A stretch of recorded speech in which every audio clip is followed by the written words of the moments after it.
Agus Kwesing et Jenny Lee sont en résidence depuis 5 semaines au Muséum de Rouen. Ils animent des ateliers. Ici, ils apprennent à des élèves de l'école des beaux-arts la technique du batik, tissu traditionnel indonésien. Ils ont conçu la scénographie de la galerie Asie. Ils ont peint le fond des vitrines avec les symboles de leur culture. Le symbole le plus populaire d'Indonésie, c'est wayang kulit. Nous nous sommes inspirés de cette marionnette en peau pour créer le décor des vitrines du muséum.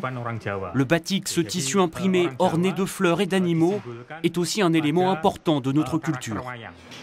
Le couple d'artistes est originaire de la ville de Surabaya sur l'île de Java. Dans les réserves du muséum, ils ont choisi les objets aujourd'hui exposés. En Indonésie, leur valeur ne se mesure pas à l'aune de leur beauté ou de leur ancienneté. La force vitale, l'âme, a plus d'importance. Ils ont senti tous les objets pour voir s'il y avait s'ils ressentaient en fait la présence des ancêtres, par exemple. Senti très concrètement avec leur nez ? Senti très concrètement. Et du coup, c'est déroutant pour nous occidentaux parce qu'on n'est pas du tout dans cet esprit-là. Et c'est ça qui est intéressant aussi, c'est la rencontre entre des cultures qui du coup se découvrent par rapport à tout ça. Et il en ressort toutes ces vitrines qu'ils ont souhaité valoriser. La plupart des objets datent du 19e siècle et proviennent d'intérieurs traditionnels asiatiques. Vaisselle, balais, chaussures témoignent du quotidien des peuples autochtones.